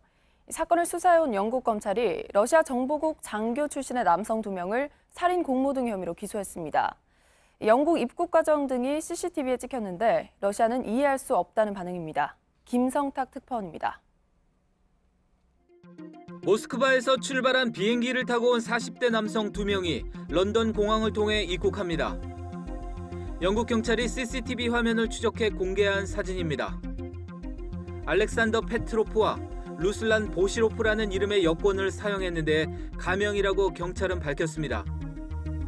영국 검찰은 이들이 러시아군 정보국 장교 출신이라며 러시아 이중 스파이 암살 시도와 관련해 살인 공모 등의 혐의로 기소했습니다. 전직 이중 스파이인 스크리팔과 그의 딸은 지난 3월 솔즈베리에서 신경작용제 노비촉에 중독돼 쓰러졌다가 치료를 받았습니다. 자택 손잡이에서 이 독극물이 검출됐습니다. 기소된 남성 2명은 런던 동부 호텔에 묵으며 솔즈베리를 다녀온 것으로 파악됐습니다. They stayed there on both Friday and Saturday evenings, and traces of Novichok were found in their hotel room. 용의자들은 항공편으로 러시아로 돌아갔는데 영국 측은 인도 요청을 하지 않는다는 방침입니다. 러시아법이 러시아인의 인도를 금지하고 있기 때문입니다. 러시아 정부는 영국 검찰의 조치를 이해할 수 없다고 밝혔습니다. 런던에서 JTBC 김성탁입니다. 중국의 주요 신문 1면과 2면은 요즘 편집 내용이 거의 똑같습니다. 아프리카 53개국 정상들이 참가한 중국과 아프리카 협력 포럼 정상회의를 전후로 이 판박이 편집이 특히 심합니다. 김준영 기자입니다. 중국 아프리카 협력 포럼 정상회의 원탁회의 거행, 시진핑 주석 베이징 선언과 베이징 행동계획 통과, 중국 공산당 기관지인 인민일보의 5일자 1면 톱기사 제목입니다. 그 아래 이른바 박스 기사와 2면 해설 기사에서 전날 폐막한 중국 아프리카 정상회의가 시 주석의 리더십으로 성황리에 마쳤다고 선전합니다. 같은 날 공산당 군사위원회 기관지인 해방군보입니다. 기사 제목과 사진 배치, 편집 순서가 인민일보와 똑같습니다. 또 다른 기관지인 경제일보와 광명일보도 마찬가지입니다. 주요 4개 기관지가 판박이 편집을 시작한 건 지난달 30일부터입니다. 5일 기준으로 일주일째 4개 신문의 1면과 2면이 똑같습니다. 정부를 대변하는 기관지라도 같은 신문이라고 착각할 정도로 똑같은 내용을 다루면서 도가 지나치다는 지적이 나왔습니다. 중국 상하이 교통대회 웨이 우후이 부교수는 매체들이 대중이 자신들을 어떻게 보는지 신경 쓰지 않은 채 당 중앙 기관지인 인민일보만 추정하고 있다고 비판했습니다. 언론 장악에 공을 들여온 시 주석의 반발에 지난 5월엔 관영 매체인 법제만보의 기자 40명이 집단 사표를 내기도 했습니다. JTBC 김준영입니다. 이라크 군경이 생활고에 시달려 시위를 벌인 주민에게 실탄을 발포해서 주민 5명이 숨졌습니다. 현지 시간 4일 이라크 남부 바스라시에서 물과 전기 부족 문제를 해결하고 일자리를 만들어줄 것을 요구하는 주민들의 격렬한 시위가 벌어졌는데요. 이를 진압하기 위해 이라크 군경이 실탄을 발포했습니다. 시위에 참여한 주민 5명이 숨지고 30여 명이 다쳤는데요. 충돌 과정에서 경찰 2명이 숨지기도 했습니다. 시위대는 발포 책임자의 처벌을 요구했고 당국은 이날 시위에서 벌어진 일을 재조사하고 있습니다. 아랍에미리트 두바이를 출발해 미국 뉴욕으로 향하던 여객기에서 탑승객 100여 명이 집단으로 건강 이상을 호소했습니다. 이 중 일부는 기침과 발열, 구토 등의 증세를 보인 것으로 알려졌는데요. 존 F 케네디 국제공항에 도착한 이후에도 최소 19명이 아픈 것으로 확인돼 그중 10명이 병원으로 이송됐습니다. 당국이 건강 이상을 호소하는 승객들을 대상으로 조사를 진행하고 있습니다.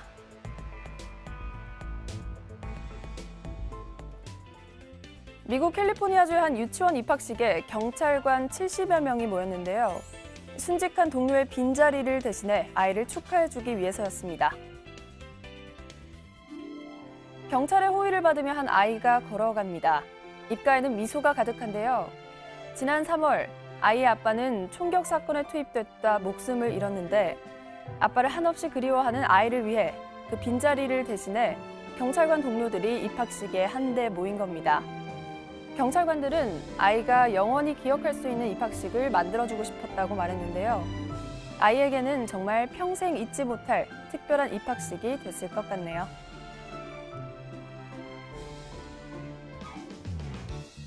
사파리 투어 차량이 접근하자 사자가 기다렸다는 듯 운전자를 와락 끌어안습니다. 우크라이나 남단 크림 자치공화국의 한 사파리인데요. 운전석을 꿰차더니 운전대에 턱하니 앞발도 올려놓습니다.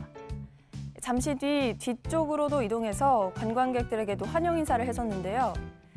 볼을 비비고 핥으면서 애정 표현을 서슴지 않습니다. 올해 2살인 애교 많은 수사자, 모두의 안부를 꼼꼼히 확인한 뒤에야 아쉬운 표정으로 차를 보내줬다고 하네요.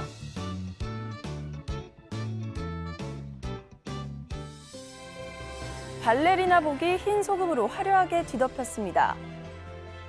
2년 전 이스라엘의 한 예술가가 사해에 담가놓은 발레리나복인데요. 크리스탈 같은 소금 결정체가 달라붙으면서 마치 조각품 같은 모습으로 변했습니다. 이 예술가는 지난 15년간 일상 속 물건을 이용해서 이런 특별한 작품을 만들어 왔는데요. 이 작품들은 내년 오스트리아의 한 박물관에 전시될 예정이라고 합니다.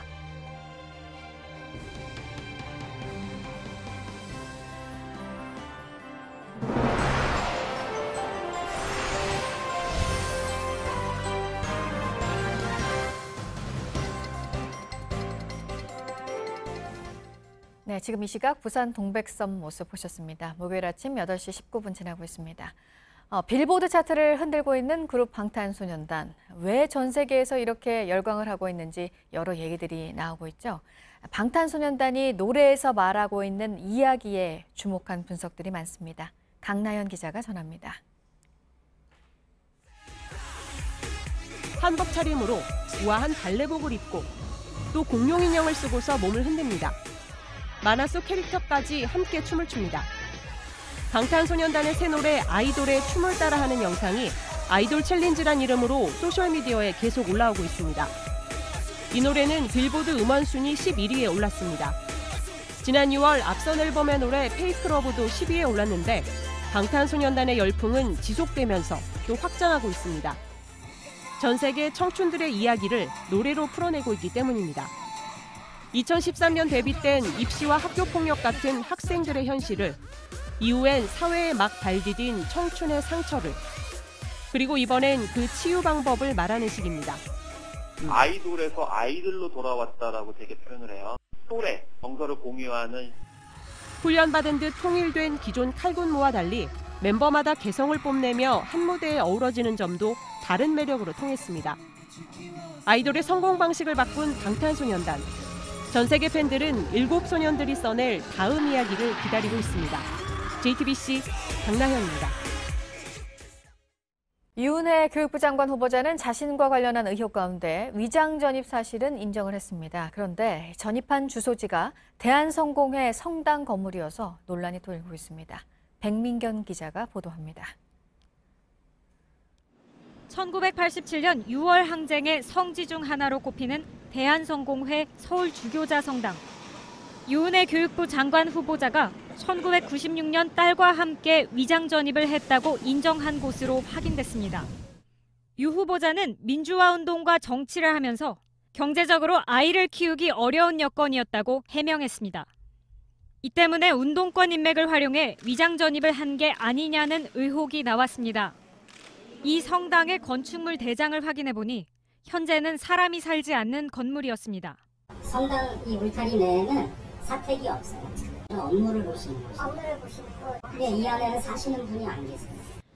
JTBC 취재 결과 과거 성당구 내에 한옥양식의 주거지가 있었던 걸로 확인됐습니다. 이곳에서 1998년까지 거주한 장모 신부는 자신의 아들이 유 후보자 딸과 유치원을 함께 다녔고 당시 위장 전입 신고도 도왔다고 밝혔습니다. 유 의원님의 그 딸만 다른 학교로 가게 된 거예요. 그렇게 그거를 굉장히 측은하게 본 우리 집사람이 주소지 그렇게 해서 같이 다니게 하자. 장 신부는 유 후보자와는 같은 학부모일 뿐 정치 활동으로 인한 친분 관계는 전혀 없었다고 밝혔습니다. 하지만 자유한국당은 민주화와 위장 전입이 무슨 상관이 있느냐며 일반인의 눈높이에서 한참 벗어나는 변명이라고 거센 공세와 검증을 예고했습니다. JTBC 백민경입니다. 사람이 없어서 몇십 년 안에 사라질 것이라는 전망이 나오고 있는 주로 지방 지역들에서 어떻게든 인구를 늘리기 위한 대책들을 내놓고 있습니다. 한때 25만 명이었다가 지금은 6만 6천 명까지 인구가 줄어든 전남 공군에는 인구 정책을 담당하는 전담 부서가 전국에서 처음으로 생겼습니다. 정진명 기자입니다. 읍내에서 가장 번화한 버스 터미널입니다. 젊은 사람은 찾아보기 힘들고 7, 80대 노인들만 앉아 있습니다. 마을 회관에도 노인들 4, 5명뿐입니다. 젊은 사람도 별로 없죠. 나와는 사람들도 없고 집이 맨 빈 집만 있어. 전남 고흥은 한때 25만 명이었던 인구가 6만 6천 명까지 줄었습니다.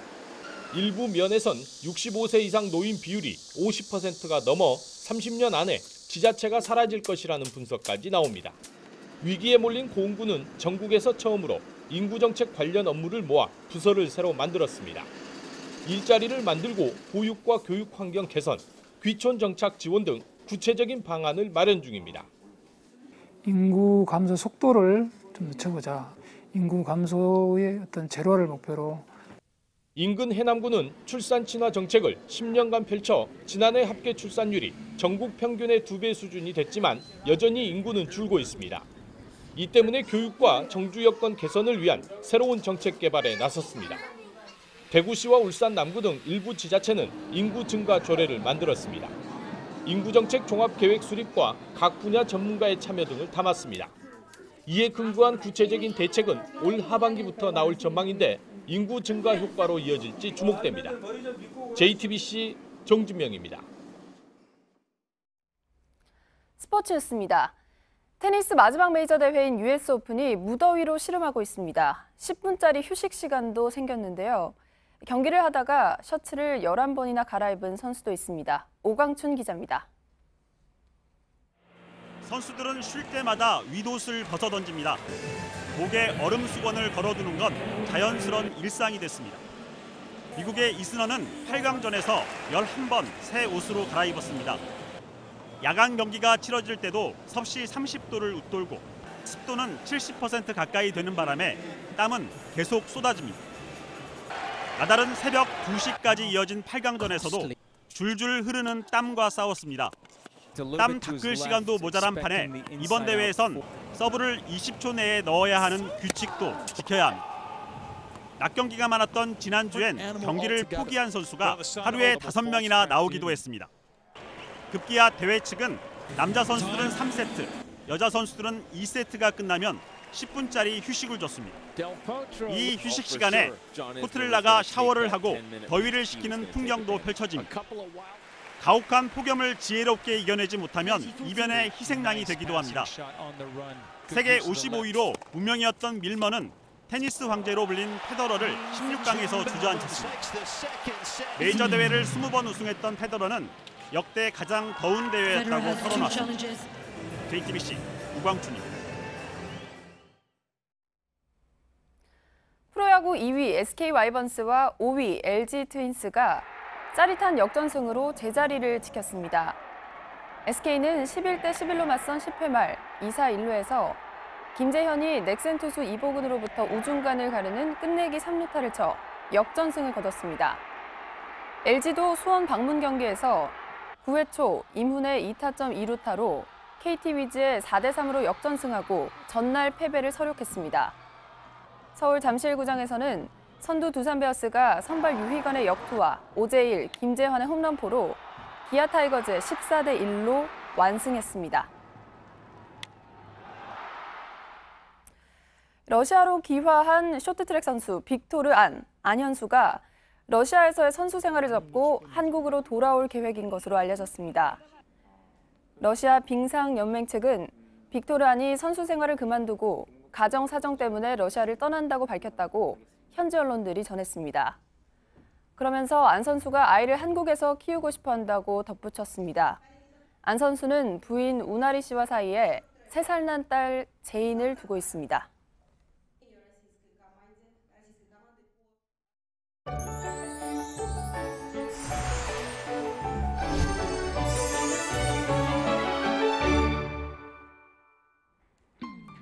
오늘 전국에 가끔 구름 많다가 차차 흐려지겠는데요. 밤부터 경기 북부와 강원 북부에서 비가 시작돼 내일은 전국에 쏟아지겠습니다.